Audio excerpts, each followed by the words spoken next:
Hey, Real Nerds. There's many ways to enjoy the Real Nerds podcast.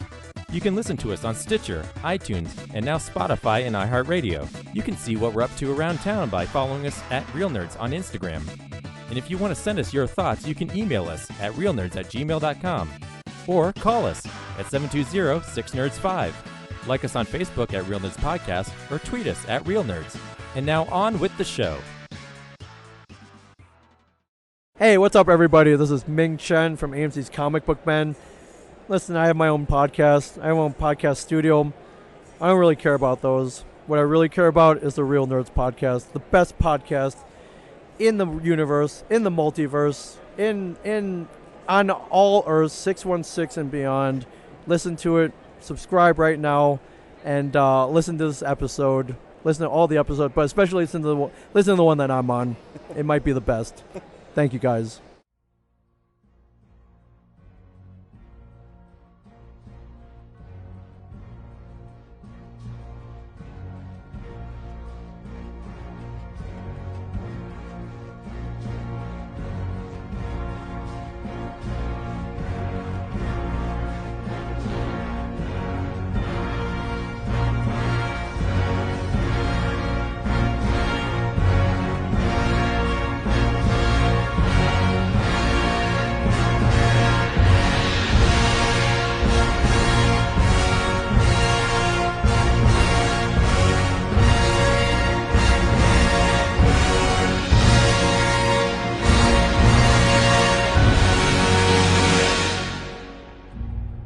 This is Real Nerds Podcast, and for over 10 years, we have seen a new movie and podcasted our experience to the world. This week, it's early, and we're outside in beautiful Denver, Colorado, because we just got out of the premiere of The Batman. Joined with me on park benches is Brad. What's up? And Zach. Hello. Hey, boys. How's it going? Oh, not bad. Oh, man. It's been a long time since we've done a live, like, right after the movie review in the open spaces. We are the night, guys. We are. And, you know, this is the first Batman movie since The Dark Knight Rises. Solo Batman movie. Mm-hmm. And today when I was getting ready to come here, I got filled with this joy that Alex Sullivan was here watching it with us. And, you know, it's one of those things that I wish we weren't a part of. But this which we're kind of barely anyway, but yeah. No, but I mean it's still his last tweet, and it's on his like Twitter page still. But yeah, it's just interesting to me because the last time I saw a solo Batman movie here was for the Aurora Century 16 shooting, and July 19th. Yep, and it's been exactly almost 10 years, and it's interesting that it's taken that long for a new solo Batman movie. It's interesting because this was supposed to be out last year, actually. Yeah, it's supposed to be out in October. Yeah, and it did make it a full 10 years. And yeah, so that's what we saw. We were lucky enough to score tickets, thank you, Zach, to the IMAX premiere, the fan event. We got a comic book. Probably COVID, too. No, I think we're all right. Yeah, that was a full house in there. It was. Cut to 5 days later. No, I think I'm good. I'm triple vaxxed. I hope I'm okay. We had no idea Brad was immunocompromised this whole time. He died for this show. At least he died seeing the Batman. He died doing what he loved. And yeah, so it was really cool coming here and it's being, with you guys again and being outside. I mean, it's kind of cold, but it's kind of nice. I think it's nice. It's mild day. It's a nice spring breeze. Yeah. It's not -7 like it was all last week. I think it's like in the low 50s, but with a little wind. Yeah. No, it's super nice. I mean, last week it was, -2 degrees and stuff. So yeah. Can you continue doing Real Nerds weather from now on? Oh, totally. It's the temperature I imagine Gotham is most of the time. Yeah, exactly. So yeah, if you've never listened to our show before, we have changed the format. And I was in training today, and sometimes when you go to trainings, the people that are hosting it are really cool, and they give you like snacks and drinks. Did you know my point of my story is we've flipped our colors. So red is prominent now, and black is kind of the highlight color, variant color. Yeah, Coke Zero did it too. They're fucking copying us. Their cones are all red with like black lettering. Motherfuckers. Swear to God, guys. I swear to God. This whole world listens to our podcast. I know. Steals our ideas. Do you Just like setters. this. Coke was looking for some kind of new angle on their marketing, so they teamed up with Facebook, stole our data. Totally. You see Yeah. how the I web... mean, it checks out. yeah. And we totally didn't look at AMC Theaters' logo color No, scheme and no. didn't take from them No. either. No. Dude, AMC, We more like we certainly haven't boner been- MC. We still haven't been inspired by their pricing model, so clearly not their imagery. So we have a new format. If you've been listening to us for a long time, big shout out to Ian from all the way from England, who every week gives us a shout out on Twitter to follow along. So thank you for all that. Corinne was here as well, but she's going to a Mardi Gras party with the king cake where there's a baby in it, and I always thought that was weird. I don't understand. There's probably some like really historical and significant thing about the baby in the cake. I just don't know it. You put the baby in the king cake and you drink the bowl up. No, that didn't work. No. I think it needs to be a lime and a coconut. Yes. Yeah, that does not sound as cool as podcasting about the Batman for sure. Exactly. Yeah. So we'll tell you if we recommend the film or not. Play the trailer, and then we will get into spoilers. This is a superhero movie, so expect them. And we also have the big Hollywood comeback. I don't know what the news is. Zach will call in with the news. Yeah. I haven't seen what that is yet. There was a terrible flood, and a lot of people died. Speaking of which, wah. Make sure you have two of every species, a man and a woman. That's a Noah's Ark reference. You know what? You lack vision. So, Brad, this is kind of your jam. Batman is your favorite, even though I probably have more Batman comics than you now. Oh yeah, Do you think? I don't know. I do. Do you still get them? I don't know if you've seen me collect like most of the 80s and 90s comics. Oh, So no. I have a pretty continuous run from like, I don't know, 89 to Oh yeah, you totally blow me out of the 2012. water. Yeah. So I have Batman's pretty much from the Return of the Red Hood. So was that early 2000s, mid 2000s? Yeah, maybe mid 2000s. On, and then I'm more of a I collect specific characters. So Harley Quinn and Poison Ivy are my two favorite Batman villains. So I have a lot of like smattering of comics. And I was at a comic store today, and they had the first appearance of Poison Ivy graded for $1,600. Oh, and you picked it up, of course. And I go, I do have credit cards. I don't think my wife would kill me, right? Damn it! I shouldn't have bought that we've Last been Action over Hero this. figure. yeah. She So, honey, creepily talked to me over Zoom. Remember how you were mad that I got a $70 action figure? Yeah, you can't get mad at this one. But no, it's cool. This one's an investment, honey. Yeah, no, I've never seen the actual comic in the wild before, so it's kind of cool to see. Yeah. But anyways, Yeah, actually, I was referencing just the Batman comic. I have Detective Comics runs. I have that whole run of Gotham Knights. oh yeah, For a while, I did have Nightwing, Robin, and Catwoman, and I think that's it. But I sold those actually. So I randomly pick up Catwoman because it's pretty interesting right now, and Poison Ivy's popping up a lot. I think she's like the main villainess this year because they Fear State and stuff's going on. But anyways, Brad, do you recommend the new movie, The Batman? yeah, I think I said it last week when I was like, I've had a bunch of good Batman movies in my life so far, so I didn't have anything I expected out of this. And for the beginning of the movie, I was a little tepid on what was going on because the tone is so different from those other movies. But by the end, I loved it. I was so into it. It's the Batman chasing an actual mystery, a movie that we've wanted for years. It's not all about, action set pieces. There's some good action set pieces in this, but, I'd say that's maybe half an hour of the runtime. The rest of it's very dramatic. And actually doesn't explore Batman's psyche for once. It's really, really focuses on a mystery and solving clues, even if it was hard to keep up. So, I enjoyed it. I don't know if it's like my favorite Batman. I don't think it's going to replace my favorite Batman movies, but it's at the top. It's in a good place. Zach? Yeah. I kind of tried to avoid trailers going in. as much as I could beyond what was showing in a theater. Didn't really look up any reviews. The only blurb that I saw ahead was the detective movie we've been wanting, and I was very satisfied on that front. Pattinson's great. I love Colin Farrell in the film. Paul Dano crushes it. It's interesting to watch a Batman film that tackles some form of social contemporary issue in a way that isn't belittling or demeaning to the audience. And lastly, it's an epic 3-hour detective movie.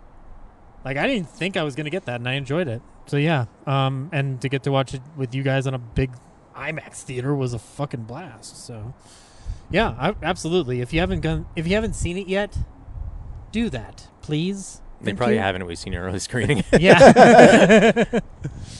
I'm talking to them in the future. Yeah, here's my non-spoiler review. See it. Now, here's a trailer for The Batman.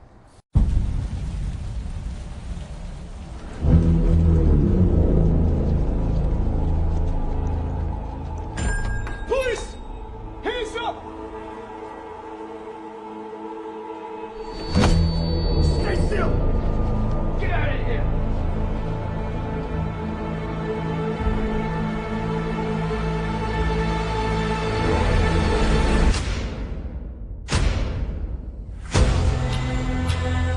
Fear is a tool. But when that light hits the sky, it's not just a call. It's a warning.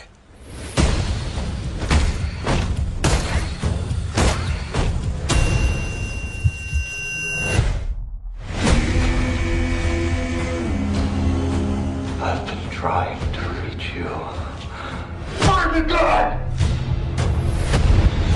This is a powder keg, and Rither's the match. I can take care of myself. If this continues, it won't be long before you've nothing left. I don't care what happens to me. It's only gonna get worse for you.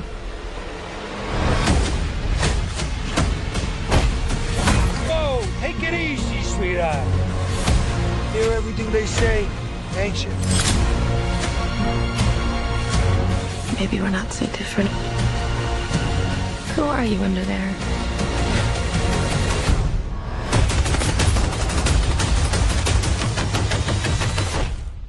I'm vengeance.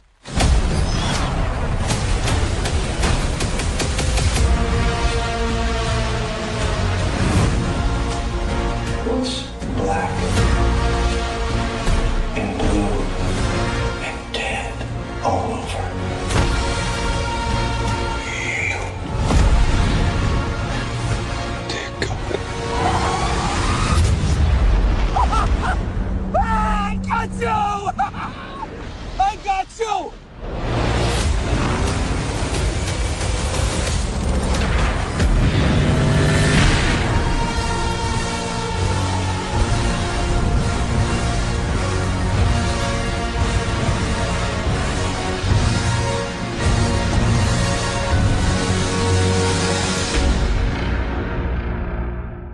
So now that we're in spoiler territory, I just want to say, remember, I'm pretty sure I have this down on the podcast, but remember my idea for a Batman movie where Thomas Wayne is kind of the villain Yeah, for Batman? there you go. I'm telling you, Warner Bros. Is listening to our show, man. I know. Even better, Matt Reeves. Well, I think so. The Batman picks up Batman in his second year, where he is trying to inspire fear into the villains of Gotham, and I'm not talking about like Killer Croc or something. I mean, just bad guys, hoodlums, spray gangsters and stuff. And it goes into really interesting territories about what he inspires.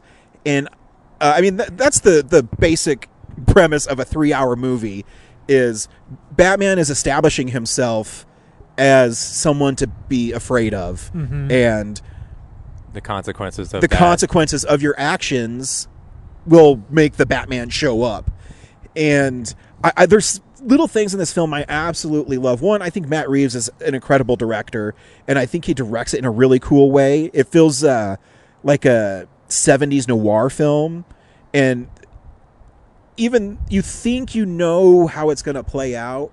With the Riddler being a serial killer, which I think is an interesting take on the Riddler. I mean, it's not fresh. I mean, people have been saying that for years. Yeah. And I'm sure I haven't read all the issues, but I'm sure they've done that in the comics at some point. I don't remember the Riddler being a killer, though. You mentioned a 70s noir feel to this, by the way, though. A lot of POV shots, a lot of Hitchcock influence pounding through here. I was very surprised. There's a lot of out-of-focus stuff to really keep you in the mystery angle of everything. It's really well shot. But, you know, what's cool, too, is it does blend genres. Because, I mean, the opening is a horror film. You know, the killing of the mayor by the Riddler is shot how I always think it's creepy in slasher films or stalker films if the villain's there and the other people don't know. You know, you think you should be able to see him. And I mean, even our audience gasped when the TV turned on and you saw the Riddler, and you knew that he had a bigger end game. And that was one of the things I was impressed by is every time I thought Batman had like solved the story, this whole mystery, there was like a new angle on it that he was quite often behind the Riddler, like 2 steps behind the Riddler most of the time. Okay. Here's an observation. You know how the Big Sleep's convoluted as all heck because you think it's over and then it just keeps going? This did that, but didn't get convoluted in the process. No, it facilitated the story. It's you every time you think you would solve what's going on, even the stuff with Thomas Wayne, you think you know the end game. You think you know the story. And then Alfred like pulls out another card. Yeah, it's like, hold on a minute, Master Wayne. Yeah, and it's and I mean the only time, I mean, it's great in IMAX, but when you really felt the IMAX was this totally badass car chase with the Penguin, with the Batmobile, and you could feel the vibrations in the theater. Oof, yeah. And it's all mostly low angles. There's no grand wide shots through the whole thing. Yeah, it's very claustrophobic. Yeah. Feels very dangerous. Yeah, and Robert Pattinson's great. You know what I really noticed in this film, too, that I loved? Is he's Batman more than he's Bruce Wayne. Yeah. He's not Bruce Wayne hardly ever in this film. He rejects being Bruce Wayne right out of the gate. Yeah, and he's only Bruce Wayne when it serves a purpose. When he goes to the mayor's memorial because he's trying to flesh out the Riddler. Or when he's like at Alfred's bedside, like he kind of like sheds a little bit of a Bruce Wayne side to it to have this conversation with Alfred. And it was an interesting dynamic too, where Bruce doesn't really like Alfred. You know, he kind of rejects his love and rejects his... Kind of sees him as a nag. Yeah, exactly. and he doesn't realize until after Alfred is hurt. I mean, Spider-Man's going to kill main characters. Batman pulled its punches. But but you need that scene, though, actually. I think you need it to prove that Alfred is always trying to protect the Wayne family. Mm-hmm. Because, Thomas Wayne made some mistakes with his enemies because he's trying to keep his wife a secret or being crazy or something. He had that line about, like, I could teach you to fight. I could keep you safe, but you needed a father. Yeah. Oh, God. So it's kind of an interesting dynamic because usually, Alfred's his closest confidant. And in this, he kind of rejects that, even though Alfred desperately wants to be. Mm-hmm. He even to the point of wanting to solve. He solves some of the clues for him. Yep. He deciphers this. By the way, this because the Riddler is a serial killer. We're getting Zodiac shit in this movie, like decipher codes and whatnot, like strewn all about his traps and whatnot. But to touch on what Brad and you guys were saying is, the Batman's a little behind, and because even when he thinks he's solved who the Rat is, and he thinks it's the Penguin. And, they confront him and James Gordon confront the Penguin. And the Penguin's like, you guys are fucking idiots. Even I know the difference between this stuff. Mm-hmm. And every time you think you're taking a step forward, you kind of take a step back. And I think that's another testament to the film is you feel like you are the Batman in this movie. Mm-hmm. Yeah. Where you think you know what you're going to do, and then you're a little behind. He calls that murder weapon a chisel, and then the cop says, like, no, that's a flooring thing. Yeah. Or was it Tucker? Yeah. It's like, oh. How often in a Batman movie prior have we actually been put in the Batman's position to a visual, literal degree because of all those times we're peeping in? Yeah. Like that's a kind of like that's a unique trait that Reeves brings to this that no other ones. They always feel like grand operatic. The previous ones, this one feels a little bit more like I can close it in. You mentioned the claustrophobia in the car scene. It's everything in this movie up until perhaps what are we in the point now where we can really talk about the flooding of Gotham? Yeah. I did not think we were going to get apocalyptic Gotham underwater kind of thing, but. Yeah, it's just fascinating too because you think you know the Riddler's end game because they even set it up when Batman's in his apartment and he thinks the end game is that he figured out who Batman is and that that's why he's being targeted.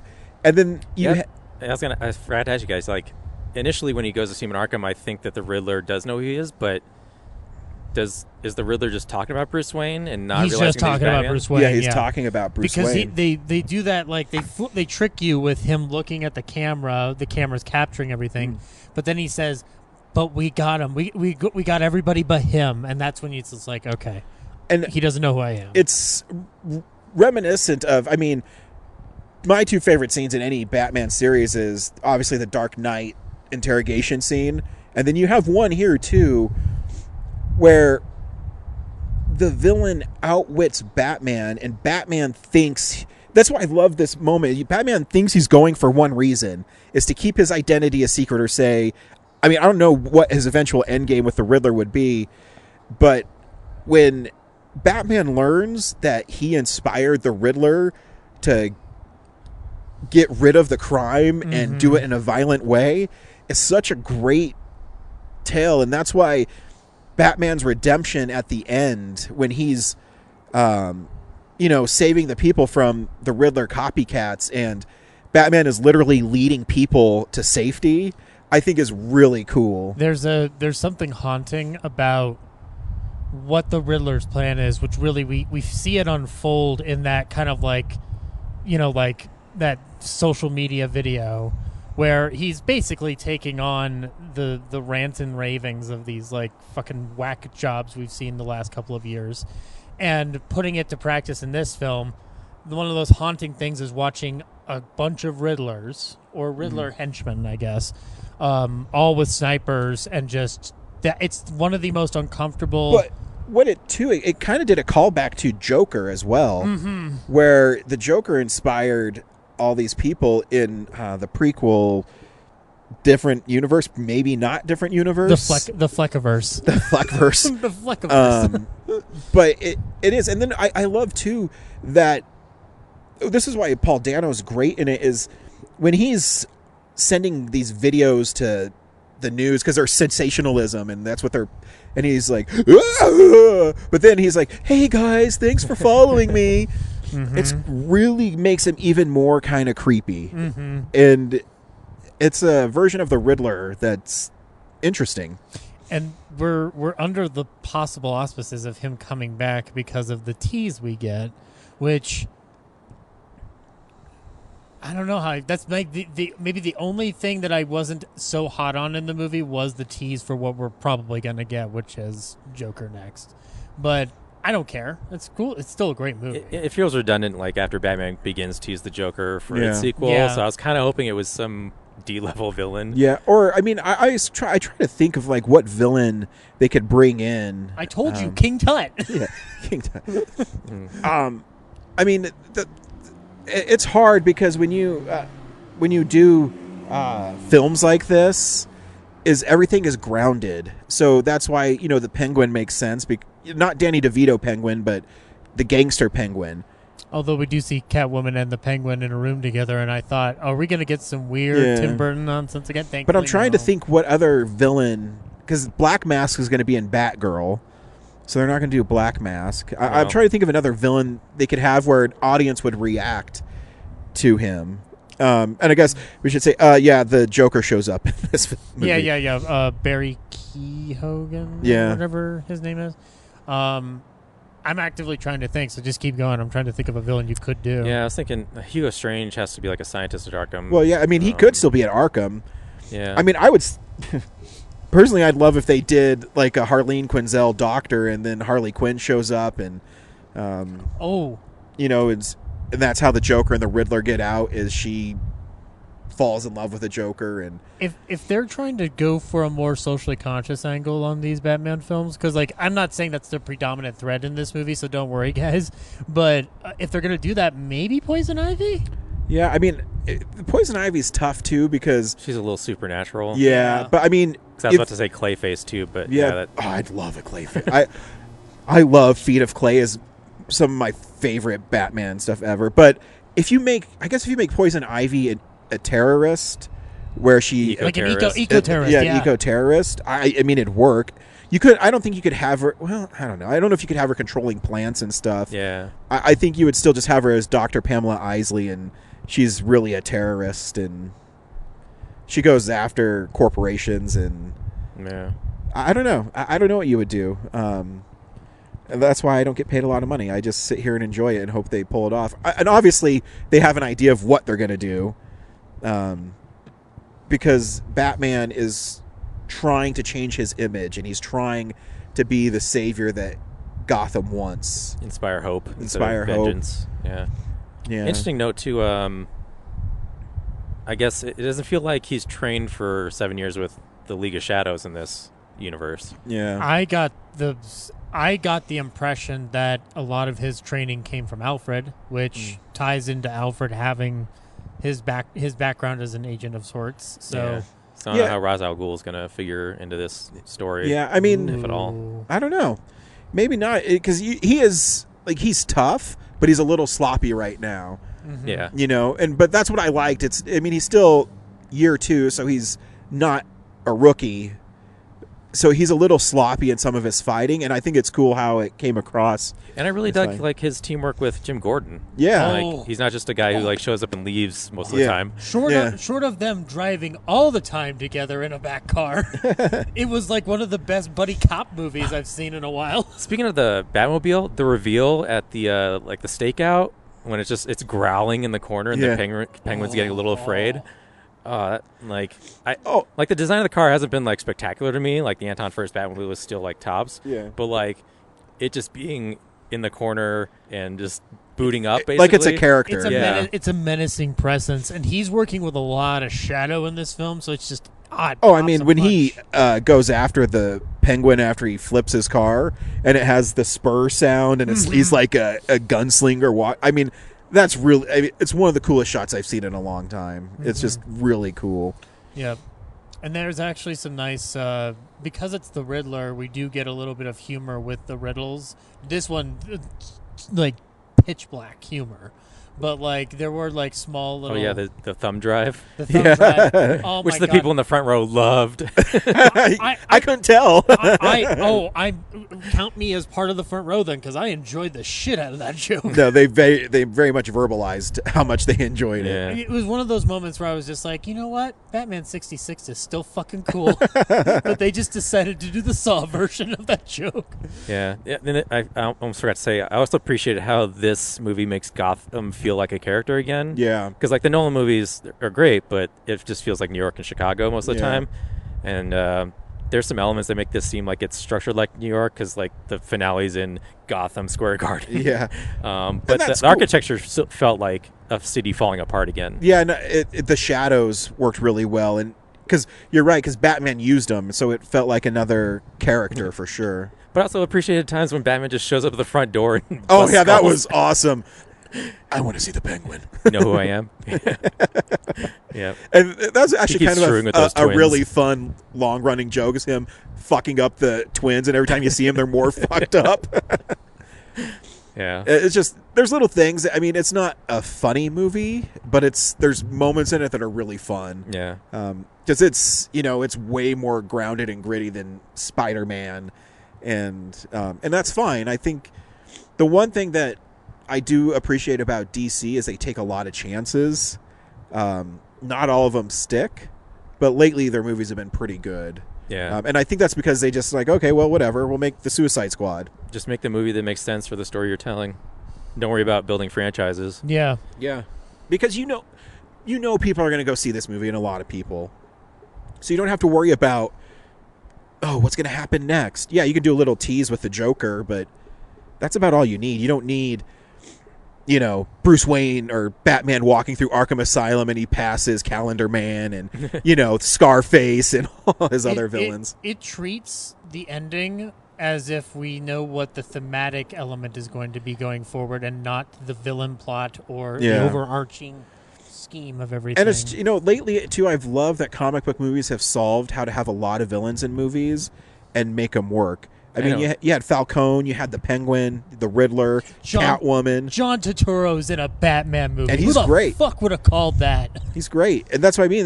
There's a lot of villains in this, but they all have an arc, and they all pull it off really well. So I think it's cool. I actually thought we were going to see Harvey Dent when the DA It did got have killed. a kind of a feel that, but, well, I mean, he might show up now because the other DA got blown up. Yeah. Oh, there you go. Two-Face can come back. Yeah, a lot of this borrows from the Long Halloween graphic novel. So I think that's where I wasn't like surprised at more things in the movie. Yeah. So I kind of wish that maybe if I hadn't read that, I would have. The Long Halloween's maybe it's one of the greatest Batman stories for sure. Oh, for sure. Yeah, I think it's my favorite, but I can't think of like a more iconic like storyline in Batman. I mean, I loved the Hush Easter egg was fun. I think actually Hush would be a cool villain because he could, or he could come back and, or he would set him up as like his childhood buddy though. Yeah, or he could just be from the orphanage too. But the Riddler was in charge of that scheme, so yeah. I might be stupid suggesting this, but Freeze maybe. I'd like to see them like modernize Freeze. Yeah. I mean they could. Because last time he was cinematic was Arnold Schwarzenegger. Yeah, but it's some like Heart of Ice style. Yeah, I mean you'd have to. I don't know how you would. I mean I guess he could be just a geneticist and take away the freeze gun. Yeah, and just, I mean he'd just be Dr. Victor Freeze. Yeah, and I don't know. It's like doing some experiments or something. Yeah, but this world doesn't also seem devoid of. We can go in crazy directions if possible. Oh, yeah. Like, you might see it where it kind of evolves slowly into a place where maybe you can get a Killer Croc or maybe you can get Man-Bat or whatever. Yeah. I don't know. The one thing I like about it is because it's not tied to an overarching universe plan. I mean, I would love Clayface, someone who can change their appearance constantly and Batman can't figure out who he is. That'd be hot. I think that'd be awesome. With this Batman, holy shit, yes. I think it just comes down to theme, because the theme of this was like how to inspire hope instead of vengeance, and dealing with, just the institutions failing you. Yeah.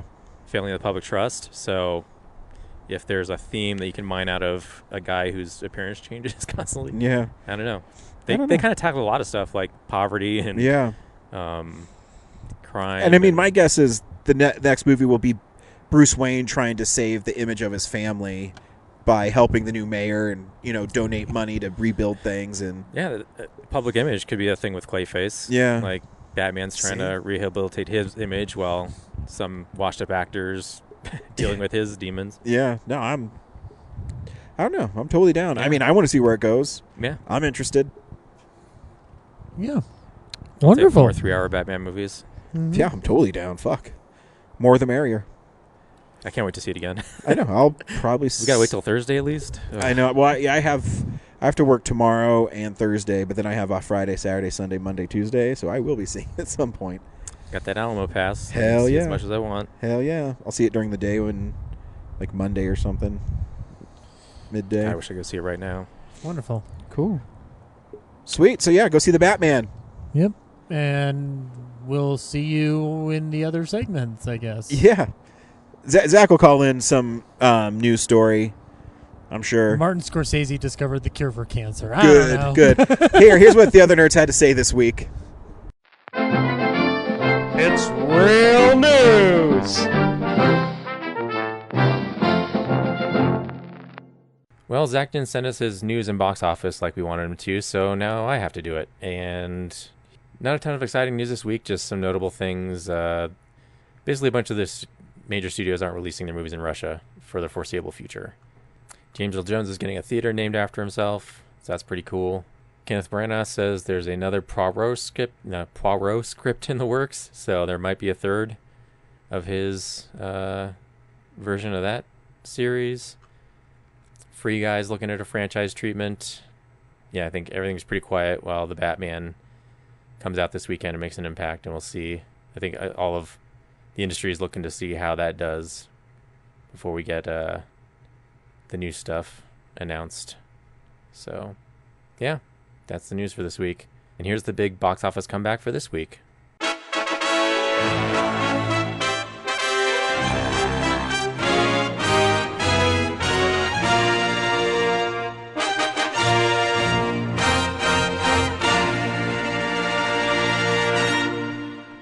Okay, the big box office comeback for this week is Uncharted. In its second week was number 1 again.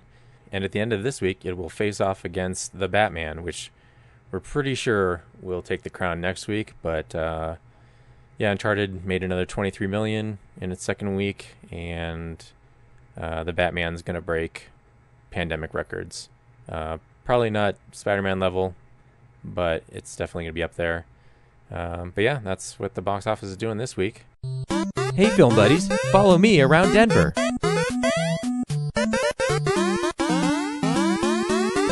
This weekend, the Esquire Midnights are featuring The Shining on March 4th and 5th, so check that out. And next week, they have Akira for March 11th and 12th. And I will most definitely be there March 18th and 19th for Mad Max Fury Road. So yeah, that's what's going on around town. And now it's time for Brad's Exhibition Etiquette, your weekly guide of tips and tricks to help you not be a dumb dickhead at the movies. No jokes or snark this week, just real recommendations for the Alamo Pass and the Unlimited Pass. The Alamo Pass is $19 a month, and the Regal Pass is $21, I think, and some change. But I've been using them for about 2 years now, and as someone who sees more than 2 movies a month, both are fantastic. The Alamo Pass, you do get a surcharge of $1.79 because you have to use the app now to make purchases. But still, if you see more than 2 movies a month, you're still saving a ton of money. So definitely take advantage of that because, if you see maybe 1 a month, then go ahead and just stick with what you're doing. But at least see 2, and then everything after 2, you're just you're taking advantage of them. So highly recommended. At the Alamo, you're getting all the bonuses of the rules and in the menu that they have. And Regal, I pretty much save for all the movies that I'm. Alamo Pass I use for the movies like I know I'm gonna see, and then the Regal Pass I take care of all the movies I'm interested in and want to give a shot to. And so most of the time I end up seeing 4 weeks in a month. I see at least 1 a week, so it kind of balances out. I've paid about as much as I normally would, saved a couple dollars, but everything I go see after that is just gravy. So yeah, that's my tip and trick for the week.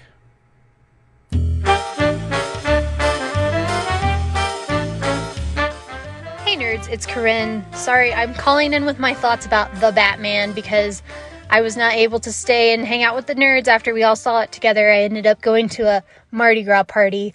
But I have to say, I know I'm in the minority, but I was not a fan. I'm glad that the nerds liked it. I'm glad that my other friends who saw it with us all liked it. But I thought it was very long, very dark, very self-serious, borderline self-congratulatory, and I feel like I'm just gonna hear that stinking score in my head all night when I'm trying to sleep. I mean, admittedly,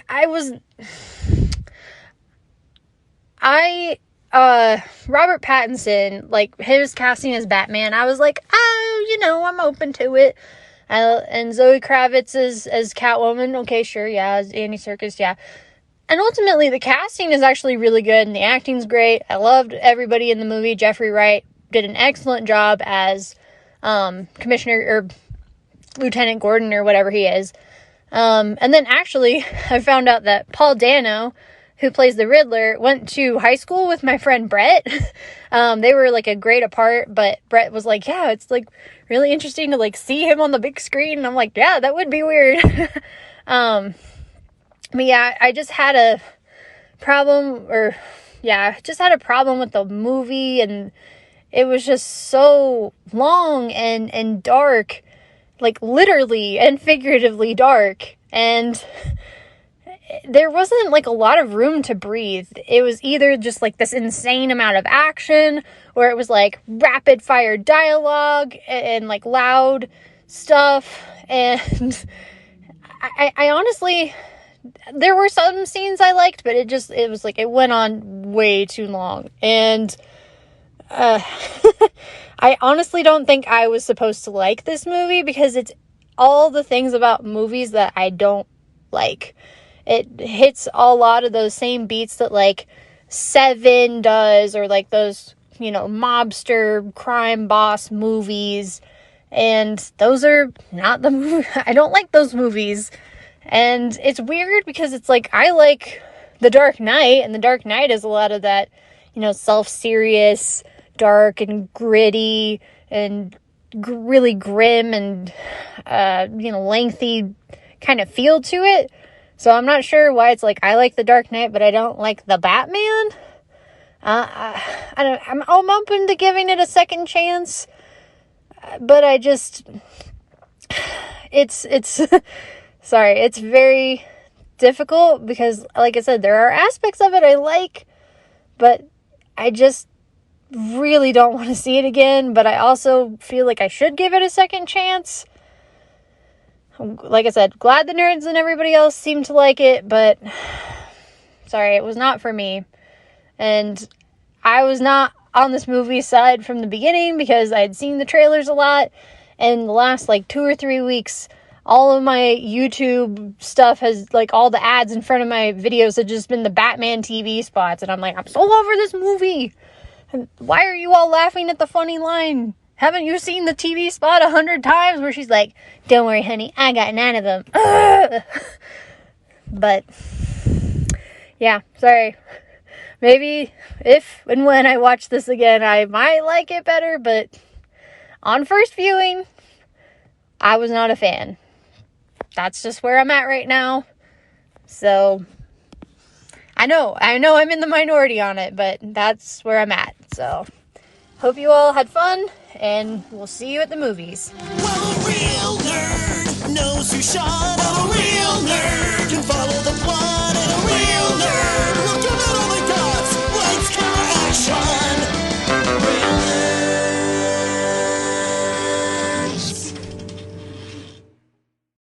Thanks for listening to Real Nerds Podcast, a Nebulous Visions production. Stream or download episodes, read articles at realnerdspodcast.com. Stream us on Apple or Google Podcast, Stitcher, Spotify, or iHeartRadio. Follow us on Facebook, Real Nerds Podcast, Twitter and Instagram at Real Nerds. Watch us on YouTube, Real Nerds Podcast. Email us at realnerds@gmail.com.